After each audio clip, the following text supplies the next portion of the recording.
အဲ့ဒါမကရာတိုင်းကနေပြီးတော့ဗာရဏသီပြည်ကိုဖြတ်လို့တက္ကသိုလ်ကိုရောက်တယ်တက္ကသိုလ်မှာ3နှစ်တိုင်းတိုင်းပညာတွေသင်ကြားတတ်မြောက်လို့ပြီးတဲ့အခါကျတော့ကိုယ်တိုင်းကိုယ်ပြည်ကိုပြန်လာရတယ်ပေါ့ဒါနဲ့တန်ငယ်ချင်း2ယောက်အရိန္ဒမနဲ့သောနကတို့တန်ငယ်ချင်း2ယောက်ပြန်လာပြီးတော့ဒေတန္တရဘဟုတုတတိုင်းပြည်အုပ်ချုပ်မင်းလုံးမဲ့ပုဂ္ဂိုလ်ကြီးဆိုတော့ဘုသူတ္တကျွဲဝမှာဒါပြီးတော့ဖြည်းဖြည်းပဲတရားဝင်တရားထွက်တရားဝင်တရားထွက်နဲ့ဒေသန္တရဘဟုတုတ္တတွေရှားဖွေပြီးတော့မင်းသားနှစ်ပါးလာလိုက်တာဗာရာဏသီမြို့ကိုရောက်လာတယ်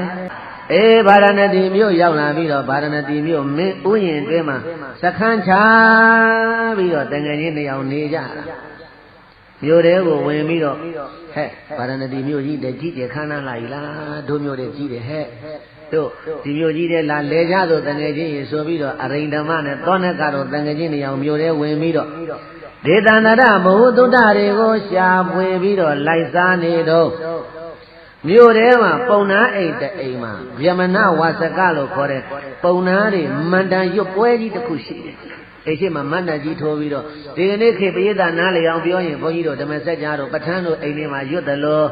အဲ့ဒီမှာပုံနာတွေကလည်းသူတို့မန္တန်တွေဂါထာတွေကိုရွတ်ဆိုတဲ့ပွဲကြီးအကြီးအကျယ်ကျင်းပနေတာအဲ့ဒါအရိန္ဒမနဲ့သောနကတို့အဲ့ဒီအိမ်ရှိရောက်သွားတော့ပုံနာကြီးကထွက်ဖိတ်တယ်သူတို့ကိုဟာကြည့်ရတာမင်းသားတွေထင်တယ်ကြွပါမန္တန်ကျုပ်ပွဲကြီးကျုံလို့ဝင်ပြီးတော့ချီးမြှောက်ဆမ်းပါအောင်ဘယ်ကလာကြတယ်လဲတက္ကသိုလ်ကမင်းကြီးမင်းသားတွေတက္ကသိုလ်မှာတိတာပေါမောက်ကဆရာကြီးထံမှာအတတ်ပညာတွေသင်ပြီးတော့ပြန်လာတဲ့ပေါ့ဟုတ်တယ်အဲ့ဒါဆိုရင်ကြုံလုံးလေးကျုပ်တို့မန္တန်ရွတ်ပွဲလေးဝင်ပြီးတော့ဂါထာတွေမန္တန်တွေရွတ်ပြီးတော့ပူဇော်ပေးကမအောင်ဗျာလို့အိမ်ရှင်ပုံနာကြီးကထွက်ဖိတ်တော့အဲ့ဒါအရိန္ဒမနဲ့သောနကတို့2ယောက်အိမ်ထဲဝင်သွားတာအိမ်ထဲဝင်သွားတော့သူတို့2ယောက်ထိုင်ဖို့လို့အခင်းခင်းမိတယ်ဘေးသားရင်အရိန္ဒမထိုင်ဖို့လို့အခင်းကတော့အလွန်ဖြူစင်းတဲ့အဝတ်ကိုခင်းမိတယ်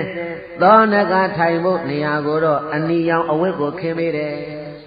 အဲ့ဒါကိုမြင်လိုက်တာနဲ့သောနကမင်းသားကအတိတ်နမိတ်ကောက်လိုက်တယ်တဲ့ငါသူငယ်ချင်းအရိန္ဒမတော့ဒီနေ့မှပဲရှင်မရင်ဖြစ်လိမ့်မယ်အတိတ်ကောက်ပြီးတော့ပြောတာတိတာဘောမောကဆရာကြီးထံကဒီဘေဒင်တို့နက္ခတ်တို့ဘာတို့ညာတို့အထာတတ18ရာထဲမှာဓာတိကအကုန်ပါတယ်အင်္ဂဝိဇ္ဇာတို့နေလနက္ခတ်ကြည်တာတို့မာတို့အကုန်သိမိလိုက်တာတက္ကသိုလ်တိုင်းပြည်ကနေပြီးတော့အဲ့ဒါသောနကကအတိတ်ကောက်လိုက်တယ်အရိန္ဒမကတော့မသိဘူးသူကဝင်ထိုင်လိုက်တာငါတငယ်ချင်းတော့ဒီနေ့မှပဲရှင်မင်းဖြစ်လိမ့်မယ်ငါကတော့အနီခင်းကိုရတဲ့အတွက်ကြောင့်မလို့စစ်သူကြီးဖြစ်မယ်အဲ့ဒီလိုနမိတ်ဖန်ပြီးတော့မန္တန်ရွပွဲကြီးပြီးတော့သူတို့စခန်းချရဖြစ်တယ်ဗာရဏသီပြည်ကမင်းကိုရင်ကြီးတွင်ကိုတငယ်ချင်း2ယောက်ပြန်လာတယ်